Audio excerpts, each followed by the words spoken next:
오늘은 그 믿음의 해석에 대한 문제입니다.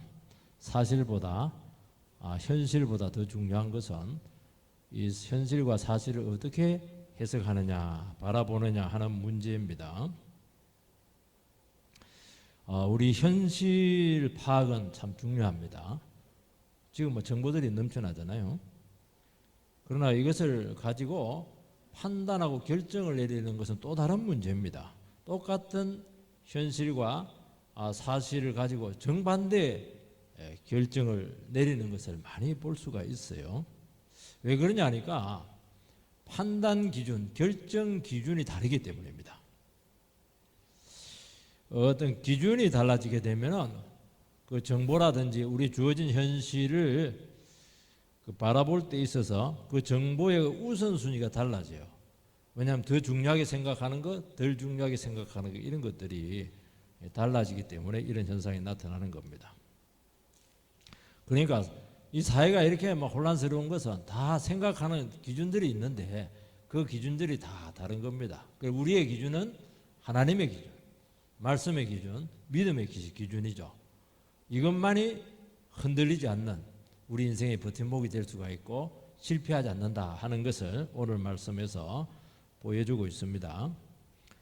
지금 12명이 정탐을 했어요. 12명이 같은 걸 다 봤습니다. 가서 보니까 생각한 것보다 훨씬 더 좋았습니다. 젖과 꿀이 흐르고 있고, 그리고 뭐 포도송이가 뭐 굉장히 큽니다. 한 송이를 두 사람이 어깨에 메고 갈 정도니까요. 무화과도 있고 석류도 있고 막 너무너무 기름진 그런 땅이었죠.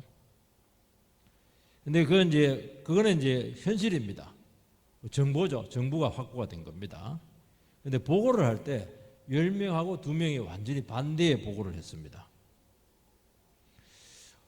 여러분, 10명의 정탐꾼의 보고가 객관적입니까? 아니면 요소와 갈렙 2명의 보고가 객관적입니까? 굉장히 중요한 문제입니다. 민주주의는 10명이 합리적이라고 보는 거예요. 다수결 원칙이니까. 근데 성경은 이것은 불신앙적인 보고였다, 그렇게 판단을 내리게 되었고, 결국에는 너희들이 신앙이 없기 때문에 가나안의 축복에 들어갈 자격이 없다. 그래서 광야에서 다시 주저앉아 버리게 되는 그런 결과가 있게 되는 겁니다. 그러니까 우리가 어떤 주어진 사실과 우리에게 주어진 그런 여러 가지 사건들, 또 고난들, 어려움들, 무엇이든지 간에 이것을 내가 어떤 믿음의 기준으로, 어떤 하나님의 기준을 가지고 판단 내리고 헌신하고 그리고 결정을 내리는가 하는 것은 우리 다음 인생이 축복이 될 것인가 아니면은 무너지게 될 것인가 하는 것을 아주 결정하는 중요한 문제입니다. 그런데 문제는 뭐냐? 우리가 보는 눈이 너무 맞다는 겁니다. 그걸 따라가면 이제 안 되는 거예요. 우리는 이것을 그러면 어떻게 바라봐야 될 것인가 하는 것을 오늘 계속 살펴보게 될 것인데, 그리고 첫 번째는 결국 사람들은 자기 수준에서 문제를 본다는 겁니다. 21절에서 24절 말씀을 이거 보면은, 이에 그들이 올라가서 땅을 정탐하되 신광야에서부터 하맛 어기 르홉에 이르렀고 또 네겝으로 올라가서 헤브론에 이르렀으니 헤브론은 애굽 소안보다 7년 전에 세운 곳이라. 그곳에 아낙 자손 아히만과 세세와 달메가 있었더라. 또 에스골 골짜기에 이르러 거기서 포도송이가 달린 가지를 베어 둘이 막대기에 꿰어 매고 또 석류와 무화과를 따니라. 이스라엘 자손이 거기서 포도를 베었으므로 그곳을 에스골 골짜기라 불렀더라. 40일간 정탐을 했으니까 40일은 굉장히 긴 기간입니다. 충분히 봤죠. 여기서 보면 이제 신광야는 최남단입니다. 하마드기는 최북단이에요. 그게 남쪽에서 북쪽까지 그대로 그냥 뚫고 올라간 겁니다. 그리고 그들은 또 어디를 봤냐니까 남쪽 지역을 샅샅이 살펴봤어요. 왜냐하면 그들이 그쪽으로 해서 올라갈 거거든요. 네겝은 이제 남방 지역이고 헤브론은 아브라함 때 벌써 지어진 굉장히 오래된 도성이죠. 그 가보니까 막 거인족이 막 살고 있습니다.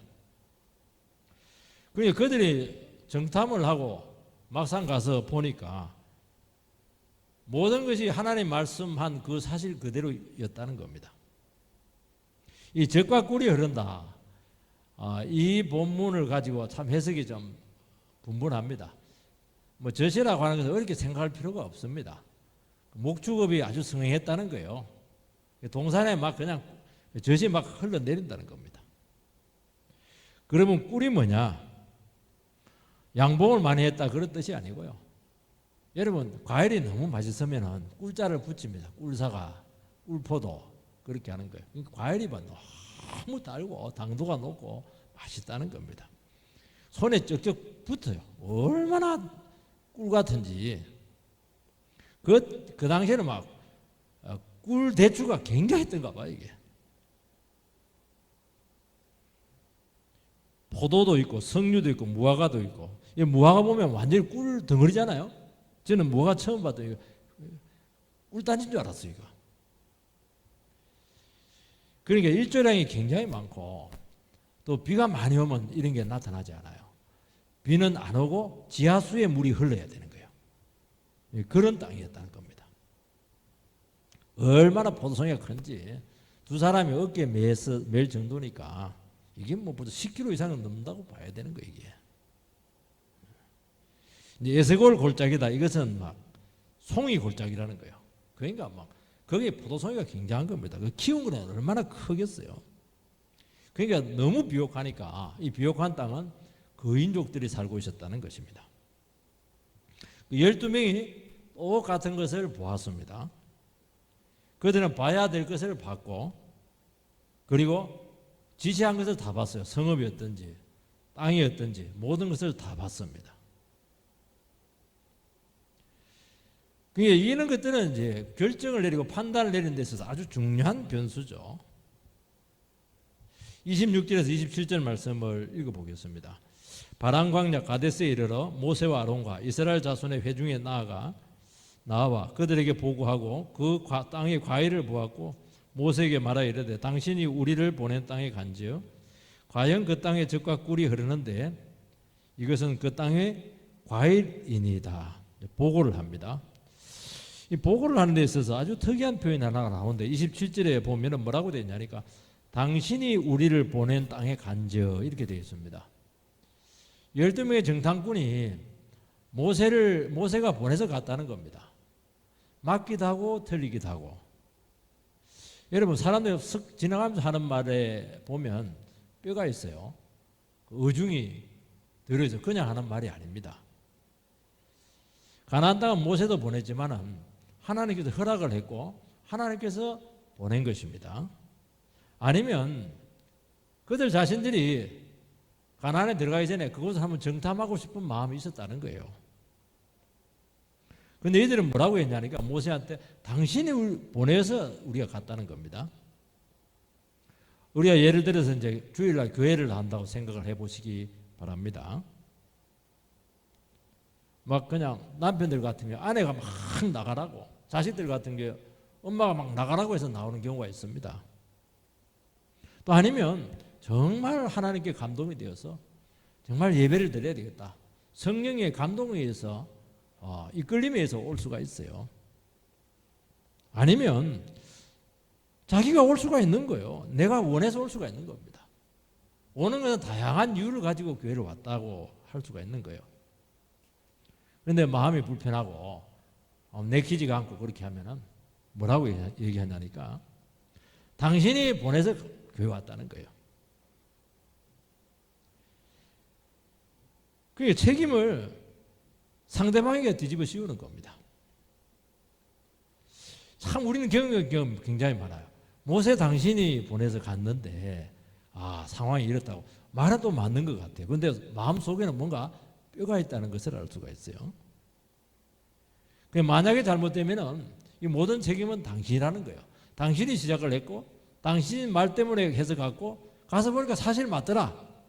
결과가 안 좋으면 그 책임은 당신이 시작했기 때문에 당신이 다 책임을 져야 됩니다. 그렇게 얘기하는 겁니다.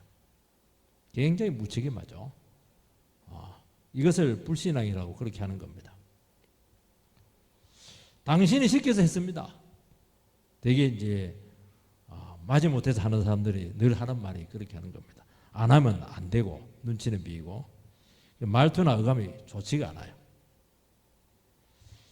그러면서 중심에 있는 생각이 한두 마디 턱 나오는 겁니다. 이 부부싸움을 할 때 이런 경우가 참 많아요. 배우자가 이제 싸움한다는 건 마음에 안 드는 겁니다. 그러면 장모님한테 가가지고 보세요, 당신의 딸이라고 그렇게 얘기합니다. 그리고 시아버지한테 가가지고 보세요, 당신의 아들이에요 그렇게 얘기하는 거예요. 아니 평상시에는 좋아 죽다 그렇게 하더니만 관계가 안 좋으니까 엉뚱한 소리 하는 겁니다. 하나님께서 보내주신 배필 아닌가요? 자기들이 좋아해서 결혼한 거 아닙니까? 그게 불신이 있는 것이고 불만이 있는 것입니다. 당신 딸이라고, 당신 아들이라고. 틀린 말은 아닌데 맞는 말도 아니에요. 책임을 뒤집으시고 당신이 왜 이런 아들을 키웠냐고. 아니 장모님 왜 이런 딸을 나한테 줬냐고 그렇게 얘기하는 겁니다. 자기는 쏙 빠져요. 자기는 얼마나 못됐는지 몰라요. 자기가 얼마나 무책임하고 자기는 얼마나 참 문제가 많으니까 싹 빠지는 거예요. 참. 그래서 우리는 하나님께서 이걸 다 듣고 있으세요. 다 듣고 있습니다. 우리는 항상 어떻게 하냐, 기도할 때 하나님 정직한 영을 달라고. 상대가 문제가 아니라고. 사실 내가 믿음으로 서지 못한 거라고.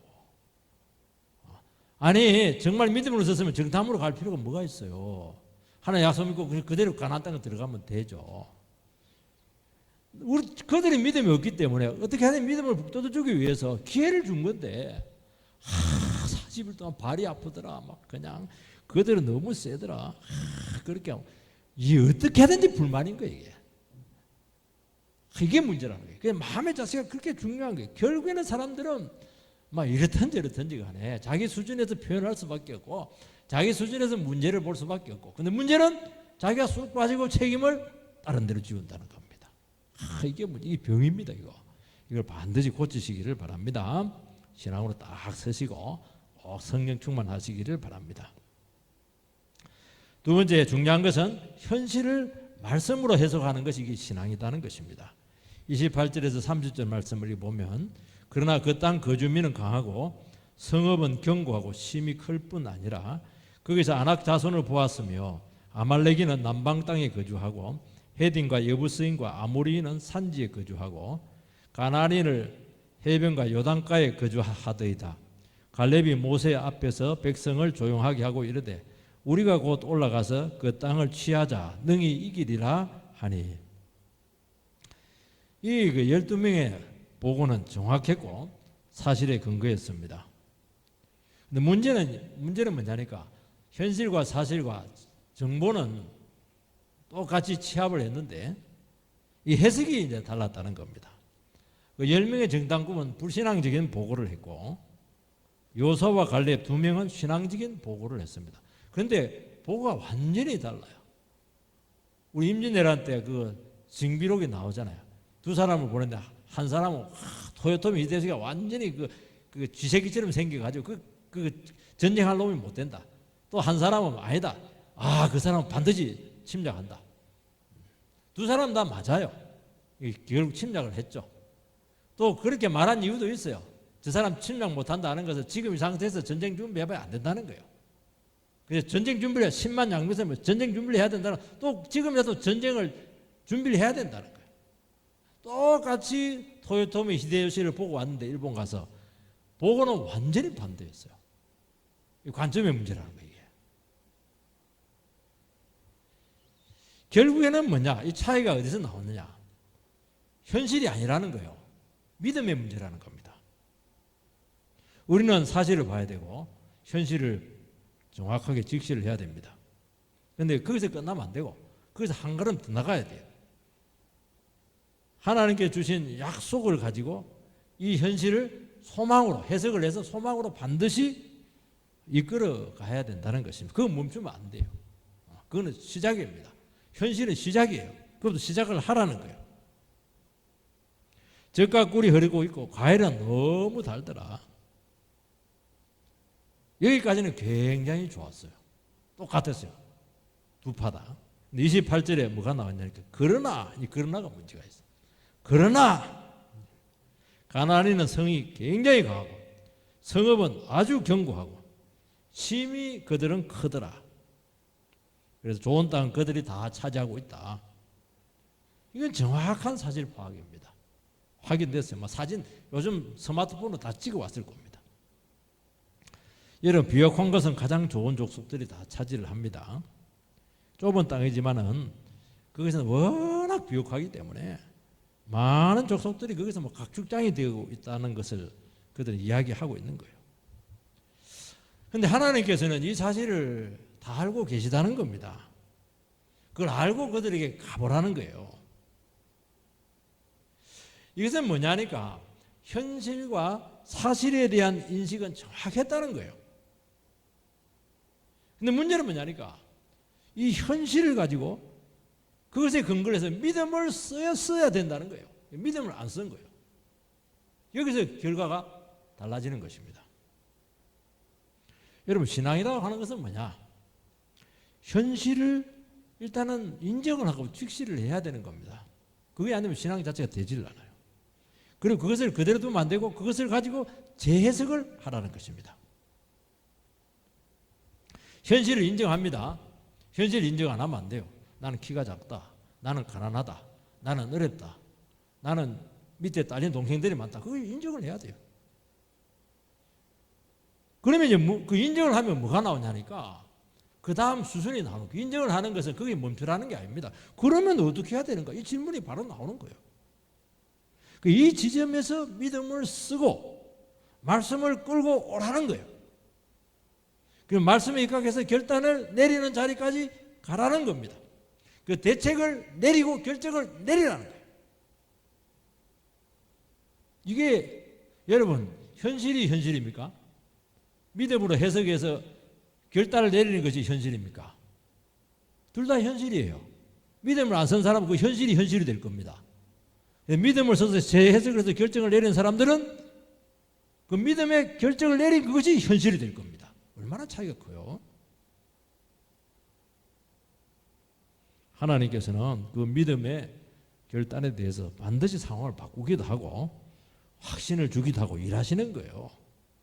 그렇다면 우리에게 아주 중요한 질문이 나오는데 우리 여러 가지 불리한 현실들이 많은데 이것이 반드시 불리한 것만은 아니다 하는 것이죠. 그리고 참 놀라운 것은요, 우리 하나님 말씀을 붙들고 믿음으로 바라보고 하나님의 시야에서 바라보면은 벌써 전체적으로 볼 수 있잖아요. 우리가 현실만 딱 바라보면 코앞에밖에 못 봐요. 그 뒷수준을 보지를 못해요. 전체적으로 현실을 보게 되면은 그 우리에게 강하게 보였던 이런 것들이 전부 다 허점투성이라는 것을 금방 알 수가 있어요. 여러분, 우리는 현실을 인정하지만은 그것을 말씀으로 재해석해야 된다는 것입니다. 왜냐하면 모든 것은 하나님의 말씀대로 되기 때문입니다. 그래서 어떻게 해야 되느냐? 어려운 문제들이 있고 결정을 내려야 되고 이렇게 할 때는 어떻게 해야 되느냐?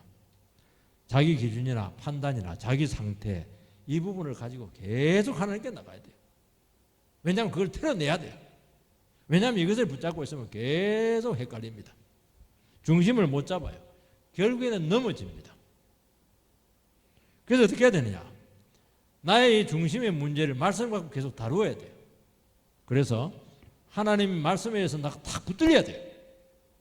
그러면은 눈이 확 달라지면서 상황이 완전히 그때부터 바뀌기 시작합니다. 그게 참 놀라워요. 하나님 왜 나를 안 도와줄까? 그거 당연하죠. 내가 믿음을 안 썼는데 하나님께서 뭐 어떻게 도와줄 수가 있겠어요.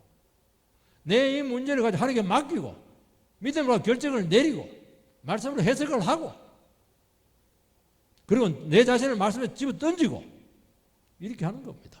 그러면 하나님께서 도와주시죠. 그렇게 되게 합니다. 고생을 안 한다는 거 아닙니다. 고생 직사게 할 수도 있어요.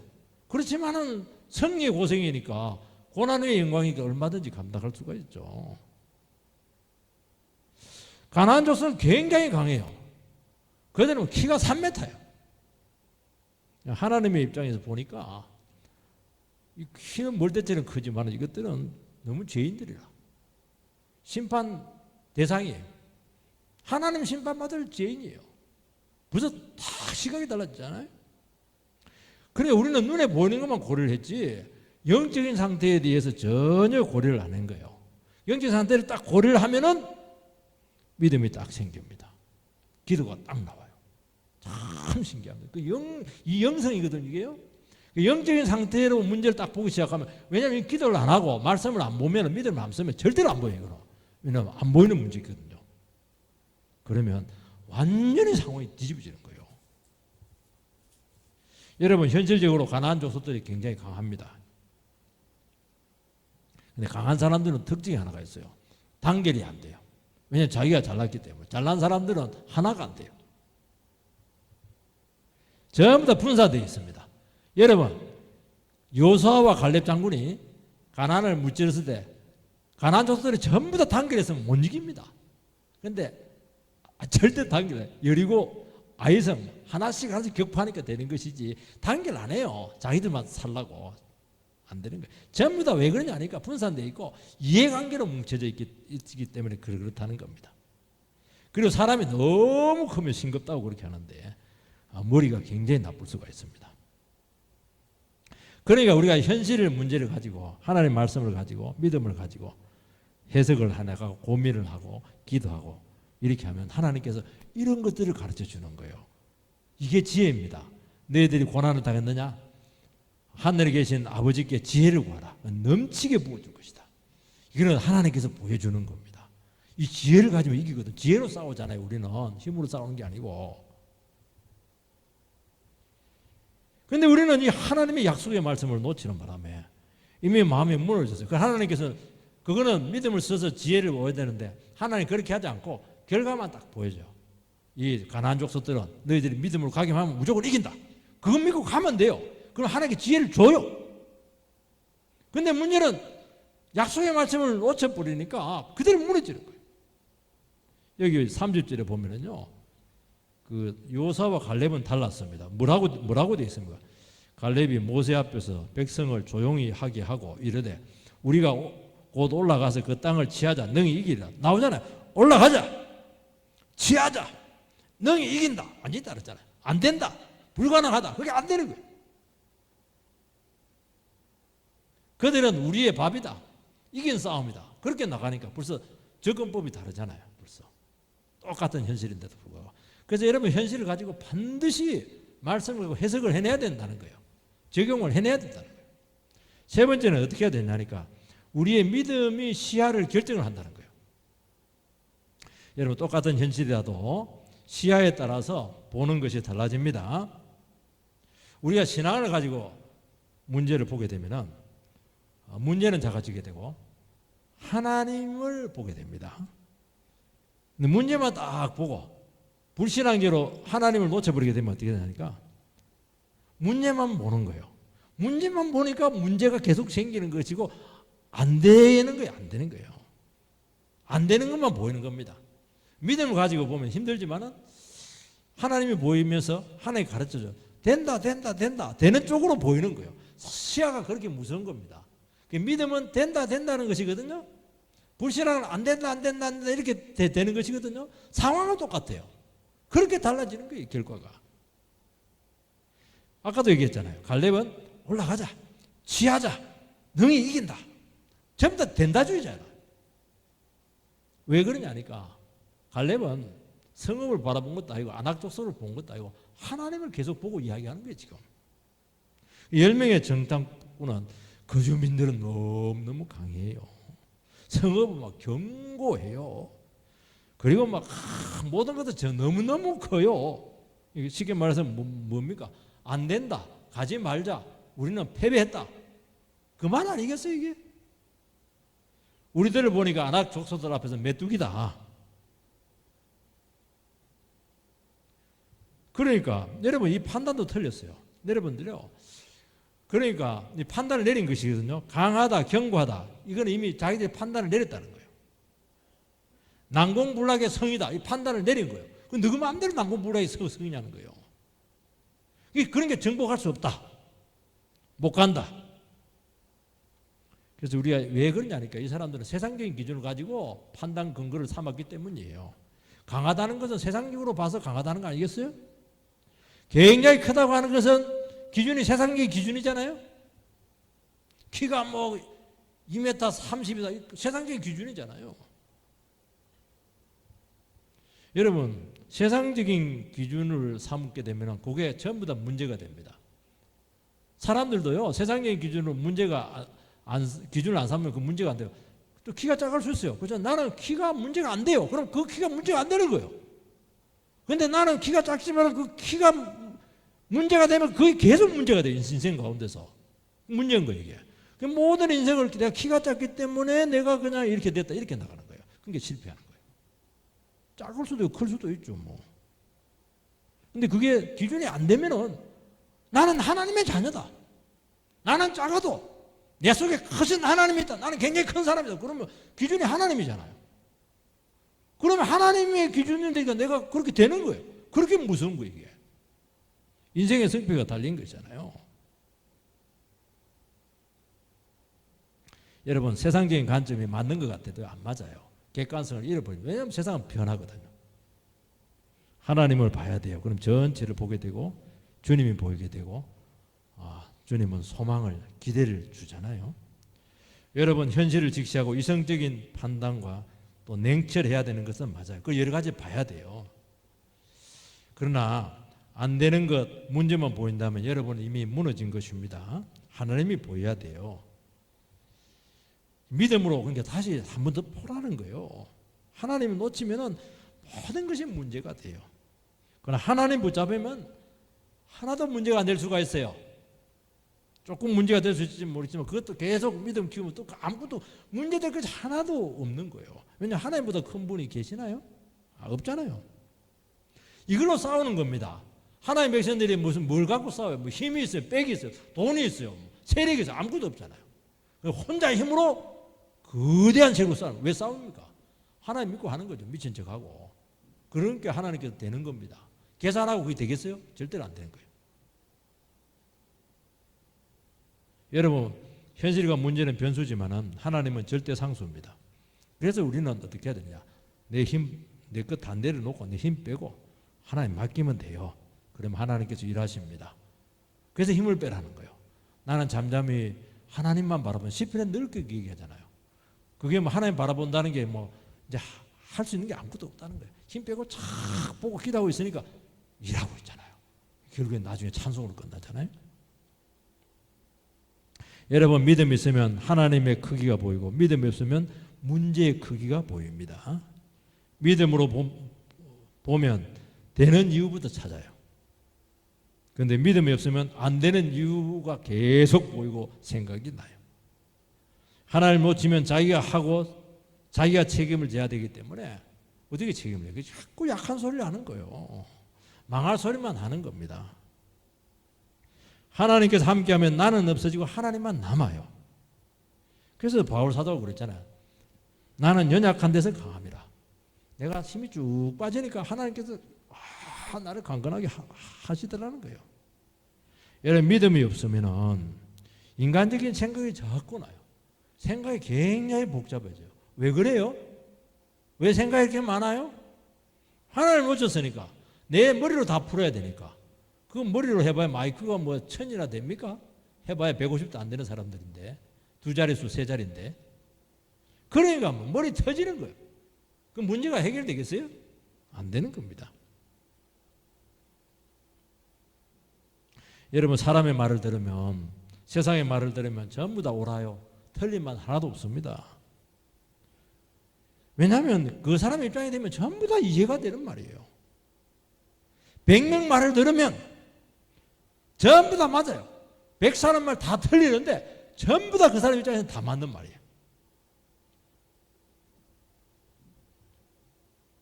그래서 말이 맞는가 하는 것이 중요한 것이 아니고 그 말 속에 하나님이 있느냐 하는 문제예요. 하나님을 신뢰하는 말이 있느냐는 거예요. 지금 보니까 믿음을 찾아볼 수가 없어요. 여러분, 그렇지 않으면 맞는 말을 하는 게 아닙니다. 현실 나열을 하는 게 아니에요. 그거 다 알아요. 믿음의 말을 할 수 있느냐, 거기에 달려 있는 거예요. 여러분, 키가 크고 똑똑해요. 맞죠? 그렇지만 거기에 믿음을 집어넣어야죠. 너는 큰 사람이 될 거야. 왜? 네 속에 하나님이 있으니까. 벌써 믿음의 말이잖아요. 그럼 큰 사람 되는 거예요. 하나님이 너에게 지혜를 많이 주었구나. 똑똑하니까. 그래서 하나님 자꾸 들어가잖아요. 하나님 들어가니까 역사가 나타나는 거예요. 하나님께서 너를 크게 쓰실 거야. 계속 나오잖아 지금. 그러니까 굉장히 산만해요. 말도 안 들어요. 고집도 세고. 어찌 저런 놈이 나왔나. 그러니까 이제 머저리가 되는 것이거든요. 그게 하나님도 집어넣으세요. 어떻게? 야, 너는 참 산만하기도 한데 얼마나 참 표현력이 참 풍부하네. 그리고 말 안 듣는 거 보니까 네 생각이 아주 분명하구나. 너는 창의력이 있는 것 같아. 하나님께 늘 특별하게 만들었는가 봐. 그렇게 만들어지는 거예요. 사람이 그렇게 다르다니까 이게요. 하나님이 너를 어떻게 쓸지 정말 기대가 된다. 야, 너는 주관이 분명하네. 네 속에 말씀만 들어가면 너를 꺾을 사람은 아무도 없는 거야. 그런 게 애가 소망을 딱 가지잖아요. 요즘은 경기가 안 좋아요. 막 금리가 막 올라가가지고 아파트 산 사람도 뭐 큰일 난 것 같아요. 금리가 막 올라가요. 경기가 안 좋아요. 금리가 높아졌어요. 사업이 힘들어요. 그때 어떻게 해야 됩니까? 그건 현실이 맞아요. 한 번 더 나가야 돼요. 아이고, 하나님 금리보다 더 크신 분이고, 뭐 금리빨은 안 주더라도 하나님보다 돈 많은 사람 누가 있나? 그러면 되는 거예요. 그렇게 될 줄 믿습니다. 저는 이걸 하면서 참 회개가 됩니다. 참 이 사람이 현실에서 이런 말 하기가 쉽지가 않아요. 이렇게 해라, 이렇게. 말이라도 그렇게 하네요. 하나님 말 다 듣고 있거든요. 하나님 나라에는 불경기가 없다. 얼마나 좋아요. 우리 교회에 불경기 없어요. 여러분 힘들지만 믿음으로 부딪히시기 바랍니다. 위대한 역사는 이 불가능할 때 나타나는 거예요. 해보세요. 안 하잖아요. 해보시기 바랍니다. 안 하잖아요. 그 말 하지 말라고 그랬는데 한번 해보시기 바랍니다. 반드시 그렇게 될 줄 주의 이름으로 축복합니다. 네 번째는 뭘 생각해야 되니까 불신앙으로 반응을 하면 점점 상태가 악화된다는 거예요. 31절에서 33절 말씀을 보면 그와 함께 올라갔던 사람들은 이르되 우리는 능히 올라가서 그 백성을 치지 못하리라. 그들은 우리보다 강하니라 하고 이스라엘 자손 앞에서 그 정탐한 땅을 악평하여 이르되 우리가 두루 다니며 정탐한 땅은 그 거민을 삼키는 땅이요. 거기서 본 모든 백성은 신장이 장대한 자들이며 거기서 네피림의 후손 아낙 자손의 거인들을 보았나니 우리는 스스로 보기에도 메뚜기 같으니 그들이 보기에도 그와 같았을 것이니라.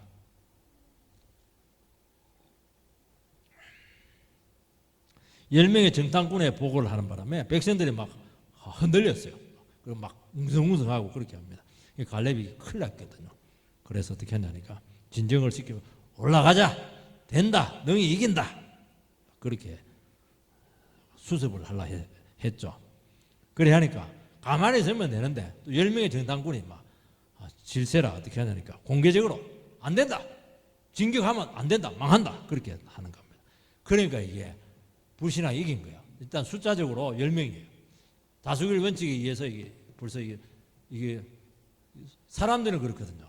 숫자 많은 쪽이 이기는 거거든요. 그러니까 믿음은 참 외로운 싸움인 거예요. 이게. 그리고 그냥 안 된다 그게 아니에요. 이때부터 막 비난을 합니다. 악평을 합니다. 그 땅은 거민을 삼키는 땅이라고. 이게 무슨 말이냐면은 좋은 땅은 서로 차지하려고 한다는 거예요. 만약에 하나님께 축복을 해서 이스라엘이 그 땅을 차지하더라도 그 좋은 땅이기 때문에 또 눈독을 들이는 나라들이 많아가지고 전쟁이 끊이지 않는다. 죽음과 살육의 땅이 될 것이다. 우리나라 세계도 보면 중동 같은데 그 기름 나고 이러면 막 광대구들이 서로 막 집어 먹으려 하다 보니 계속 전쟁이 나잖아요. 그렇게 간다는 거예요.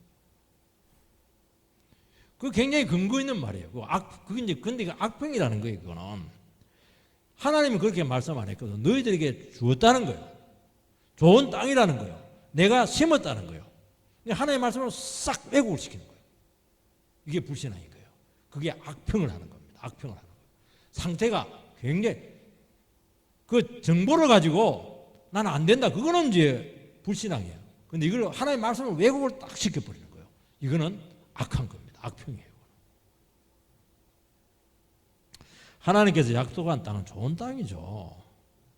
정치적으로 이해관계에서 보지 않아야 됩니다. 가장 안전하고 확실해요. 하나님께 준 거잖아요. 근데 우리는 믿음이 약해지고 의심이 되면 불안한 겁니다. 빼앗길 것 같아요. 그래서 어떻게 하냐니까 믿음이 약해지고 믿음이 없어지면 의심을 해도 너무 지나치게 의심을 하고, 사람을 비난을 해도 사람이 저렇게까지 사람을 비난해도 될까 싶을 정도로 그렇게 심하다는 거예요. 이게 왜 그러냐니까 하나님이 싹 빠져버리면, 말씀이 싹 왜곡이 되면 하나님 함께하지 않거든요. 그러면 나에게 아무것도 없어요. 아무것도 없어요. 하나님 의지하고 있는데 손에 잡힌 게 하나도 없어요. 그러니까 굉장히 불안해지는 거예요. 그래서 상태가 급격히 나빠지는 겁니다. 불안해도 너무 심하게 불안한 거예요. 그래서 객관성을 잃어버리고 상식적으로 다 작동하지 않습니다. 안 믿는 사람들은 그래도 상식이라도 있거든요. 그 예수 믿는 사람이 믿음 없고 진짜되면요, 이거 마귀도 놀랍니다. 야, 믿음 없어도 이렇게 믿음 없냐? 기도원 가라 이놈아. 그러니까 막 너무 불안해하고 너무 막 흔들리니까 그런 거거든요. 여러분, 거인족 앞에 메뚜기라고 비하합니다. 스스로도 그렇게 생각을 했고 상대방도 그렇게 여긴다는 거예요. 열등감이고 패배의식입니다. 그러니까 하나님의 크심을 못 본다는 거예요. 여러분에게 질문합니다. 여러분이면 10명의 정탐꾼의 편에 서겠습니까? 2명의 정탐꾼의 편에 서겠습니까? 솔직하게. 아, 나는 믿음이 좋으니까 2명일 것 같죠? 아닙니다. 우리도 전부 다 10명입니다. 10명. 우리 굉장히 합리적이에요. 탁탁 따져가지고 이거는 딱딱 상식적으로 객관적으로 이렇게 하는 거예요. 참, 우리는 믿음이 없어요. 늘 헤매고 늘 불안해하고 늘 침체하고 늘 비난하고 이게 우리의 특기예요. 하나님 그냥 하나님 왜 나를 믿게 했냐고 원망하고, 이게 우리 특기잖아요. 그런데 하나님이 참 너무 감사한 것 같아요. 우리를 그냥 믿음을 키웁니다. 우리 믿음 원래 없어요. 여러분, 내가 믿음이 좋아서 이렇게 온 줄 아세요? 아닙니다. 하나님께서 믿음 없는데 억지로 믿음 안 쓰면 안 되도록 그 집어 넣어버렸어. 그러니까 살아야 되니까 죽기 살기로 기도하고 죽기 살기로 하나님 믿고 이렇게 하니까 믿음이 좋아진 것이지, 우리가 어떻게 믿음이 좋아질 수가 있겠어요? 그래서 우리는 하나님은 10명에서 2명으로 우리를 바꿔놓습니다. 그러니까 우리 믿음을 생활을 하는 것 같아요. 너무 감사해요. 그리고 복을 줍니다. 그렇게 믿음이 키워지는 겁니다. 여러분, 메뚜기가 맞아요? 아니잖아요. 우리 하나님의 형상을 닮은 너무 존귀한 존재잖아요. 긍정적인 점이 너무 많거든요. 하나님 놓치니까 나한테 좋은 건 하나도 안 보여. 너는 그래도 객관적으로 괜찮아. 머리도 좋고 좋은 거 많아. 자기는 안 믿는 거예요. 자기 느낌을 믿는 거예요. 참, 하나님보다 더 똑똑해가지고 그래. 그래서 자존감이 낮다는 거예요, 이게. 그래서 믿음으로 나아갈 생각조차 못하다는 거예요, 이게. 그래서 여러분들이 하나님 앞에서 자기를 찾는 것이 너무너무 중요해요. 나는 하나님 앞에서 귀하다. 나는 존귀하다. 그거는 사랑을 많이 받아야 돼요, 하나님 앞에서. 그리고 하나님 말씀에 그런 자기를 자꾸 비춰봐야 돼요. 왜냐하면 자기는 자꾸 반대로 보니까, 불신앙적으로 보는데, 말씀은 계속 우리 긍정적으로 보게 하거든. 너는 괜찮아. 너는 소망이 있어. 너는 하나님의 존귀한 자녀야. 너에게 하나님 대한 계획이 있는 거야. 자꾸 그 얘기를 들어야 돼요. 지속적으로 예배를 드리면서 그걸 확인을 하거든요. 그러면 조금 이렇게 조금 그런가 봐 이러면서 조금 달라지게 돼요. 이게 쉽게 되지를 않아요.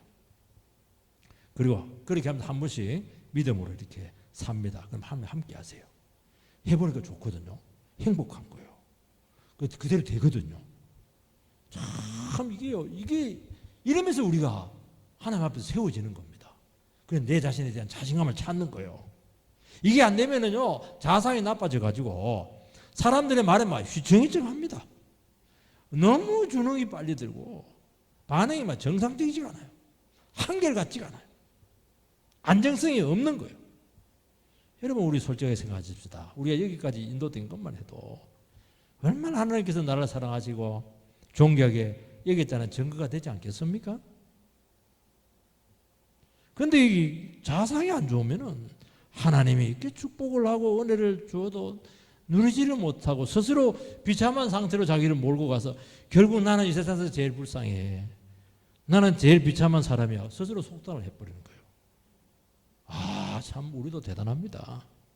오늘 우리 시간, 오늘 이 말씀을 통해서 하나님이 보는 눈으로 우리 자신들을 볼 수 있도록, 그래서 우리에게 패배적인 삶의 고리를 완전히 끌어내게 되기를 주의 이름으로 축원드립니다.